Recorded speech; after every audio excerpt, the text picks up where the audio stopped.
കുട്ടികൾക്ക് ആദ്യമായി പല്ല് വരുമ്പോൾ വെക്കുന്നൊരു ചടങ്ങാട്ടോ പല്ലട ചടങ്ങ്. നിങ്ങളുടെ നാട്ടിലും ഇതൊക്കെ ഉണ്ടോ? ഒന്ന് കമൻറ്റ് ചെയ്യണേ. ഇതുണ്ടാക്കാൻ 1/2 കപ്പ് കടലപ്പരിപ്പ് നന്നായി കഴുകി വൃത്തിയാക്കിയതിന് ശേഷം ഒരു കുക്കറിൽ മുങ്ങാൻ പാകത്തിന് വെള്ളം ഒഴിച്ചിട്ട് വേവിക്കാൻ വെക്കാം. ഏകദേശം 4 വിസിലെങ്കിലും വേണ്ടിവരും. പിന്നെ കുറച്ച് മൈദ ചൂടുവെള്ളത്തിൽ ഉപ്പും കൂടി ചേർത്ത് നന്നായി കുഴച്ചെടുക്കാം. ചപ്പാത്തി മാവിൻ്റെ പരുവാണ് കേട്ടോ ഇതിന് വേണ്ടത്. നമുക്ക് ബോൾസാക്കി നോക്കുമ്പോൾ തന്നെ മനസ്സിലാവും റെഡി ആയിട്ടുണ്ടോ എന്നുള്ളത്. ഇനി നമുക്കിതിലേക്കുള്ള ഫില്ലിങ്ങിന് ആവശ്യമായിട്ടുള്ള തേങ്ങ എടുക്കാം.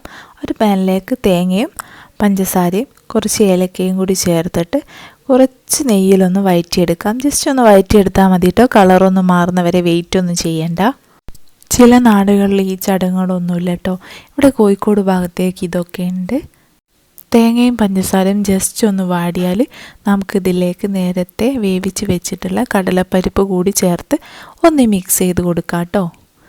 പിന്നെ നമ്മൾ നേരത്തെ കുഴച്ച് വെച്ചിട്ടുള്ള മാവ് ഓരോ പപ്പടത്തിൻ്റെ ആകൃതിയിലേക്ക് മാറ്റിയതിന് ശേഷം ഈ ഫില്ലിങ്സ് ഇതിലേക്ക് വെച്ച് കൊടുക്കാം. എന്നിട്ട് സാധാരണ അട മടക്കും പോലെ അല്ല കേട്ടോ ഇത് മടക്കേണ്ടത്. അതുകൊണ്ടാണ് ഇതിനെ പല്ലട എന്ന് പറയുന്നത്. ഇങ്ങനെ പ്രസ് ചെയ്തതിന് ശേഷം നമുക്ക് വിരൽ വെച്ച് ഇങ്ങനെ ചെയ്യും. ഞാൻ ചെയ്യുമ്പോൾ അത്ര പെർഫെക്റ്റ് ആയിട്ടില്ല. പണ്ടുള്ളവരൊക്കെ ചെയ്യുമ്പോൾ നല്ല പെർഫെക്റ്റ് ആയിട്ട് പല്ലിൻ്റെ പോലെ തന്നെ ഉണ്ടാവും കേട്ടോ. അങ്ങനെ നമ്മുടെ അടയൊക്കെ ഇവിടെ റെഡി ആയിട്ടുണ്ട്. ഇനി നമുക്കിതെല്ലാം ഒന്ന് എണ്ണയിലൊന്ന് പൊരിച്ചെടുക്കാം. ഇത് പല്ല് വരുന്ന സമയത്ത് മാത്രം ചെയ്ത് നോക്കണമെന്നില്ല കേട്ടോ. നമുക്കിത് കഴിക്കാൻ തോന്നുമ്പോഴൊക്കെ ഉണ്ടാക്കി നോക്കാം. എണ്ണ നന്നായി ചൂടാകുമ്പോൾ നമുക്കിതിലേക്ക് ഇട്ട് കൊടുത്തിട്ട് ഫ്രൈ ചെയ്തെടുക്കാം. കളറ് മാറുന്ന വരെ മതി കേട്ടോ. കാരണം മൈദ നമ്മൾ ചൂടുവെള്ളത്തിലല്ലേ കുഴച്ചിട്ടുള്ളത്.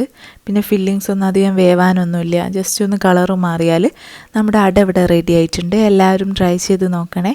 നല്ല ടേസ്റ്റാണ് കേട്ടോ. വൈകുന്നേരം ചായക്കൊക്കെ കൂട്ടാൻ വേണ്ടിയിട്ട്. വീഡിയോ ഇഷ്ടമായിട്ടുണ്ടെങ്കിൽ ലൈക്കും ഷെയറും സബ്സ്ക്രൈബും ചെയ്യണേ. പിന്നെ നിങ്ങളുടെ സജഷൻസ് ഒക്കെ കമൻറ്റിൽ അയക്കണേ. മറ്റൊരു വീഡിയോയുമായി കാണാം. ബായ്.